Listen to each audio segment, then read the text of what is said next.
Hey gang, I just returned from a recording trip in Houston, Texas, and of course, on the way down there and on the way back up, I stopped pretty much everywhere I could find and hunted for 78 RPM records. I found a few things. I found some cool things, and I found some weird things. This is one of the weird things.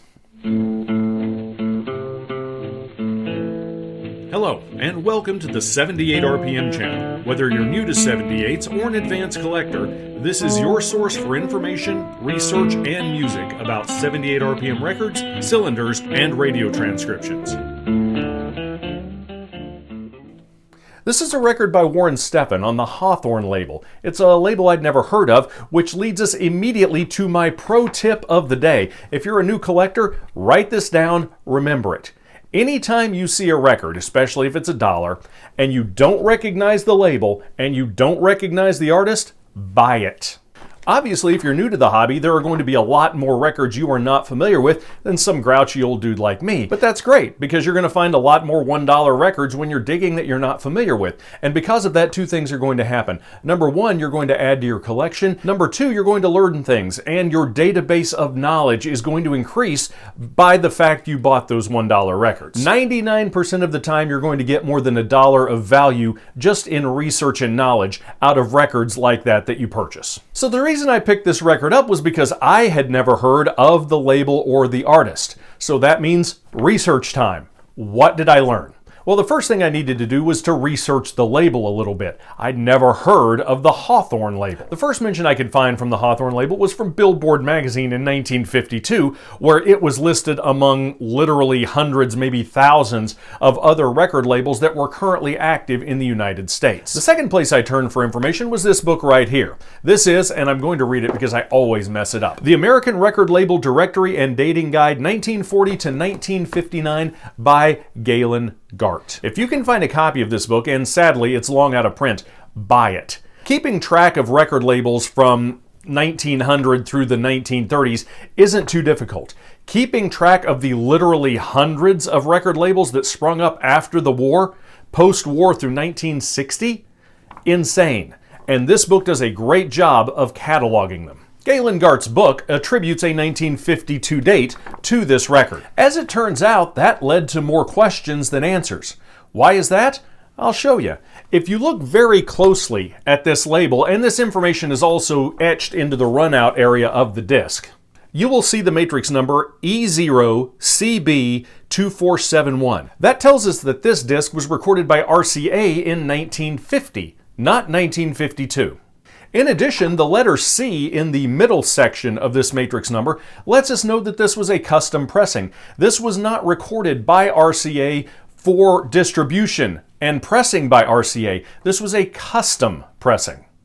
Someone, perhaps it was Mr. Steffen himself, paid RCA for the studio time, for the plating, for the processing, for the mastering, and for the pressing of this record. The fact that this record was released in 1952 shows that it very likely floated around for 2 years after it was recorded before Mr. Steffen found a label that was willing to release it. At that point, it would have been licensed out to Hawthorne Records. Interestingly enough, in my research on this, I contacted some members of the Association for Recorded Sound Collections. They informed me that the original metal masters for that disc still exist and are still in the Sony archives today. So what did I find out about the artist? Mr. Steffen and the piano organ Celeste player Hal Kolb. Warren Steffen was a regional radio and television vocalist for many years in the Connecticut area. He even had a small regional hit with a song called Dreamer's Luck in 1961. Interestingly enough, both he and the Hawthorne label spent their entire lives in Meriden, Connecticut. Hal Kolb was the station organist at WTIC in Hartford, Connecticut. He appeared on dozens, if not hundreds, of local radio shows from that radio station. Keep in mind, back then, live radio shows were done in studio, and they had live musicians providing the music, and that's what he did. If you put all that together, you come up with a relatively standard 1950s teen ballad sort of song. But it's not bad. Due to the obscurity of this disc and the fact that every video I do is for educational purposes, I'm actually going to post some of the audio from this. I hope you enjoy it. The doesn't shine as it once used to do. The things that amuse me are seldom and few. Dreams don't excite my desire as before. Can't seem to laugh anymore. My only emotion is longing for you. A couple of interesting notes as we wrap things up. This label, Hawthorne, was still around as of 1958, at least on paper, because it was mentioned in the congressional hearings. I'm going to have to read this one. The congressional hearings preventing record labels from direct ownership of radio stations, which took place in 1958.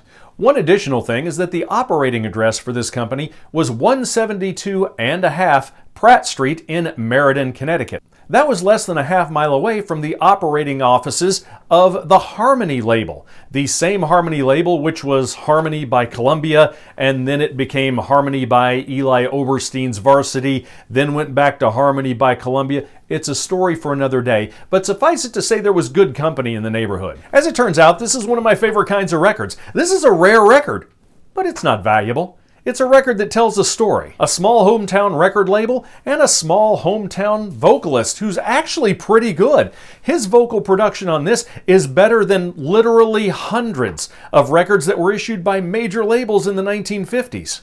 It was recorded by RCA and is superior to so many other vocalists from that era, like Buddy Greco.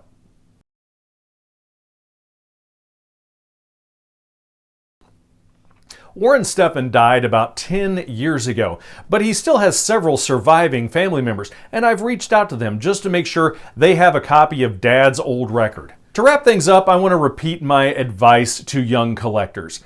If you're out junking records and you find a record you don't recognize the label and you do not recognize the artist, especially if it's $1, buy it. Buy it every single time, take it home, research it, and learn as much as you can about it. You will discover that adding that to your knowledge base is vastly more valuable than anything else you could have done with that $1.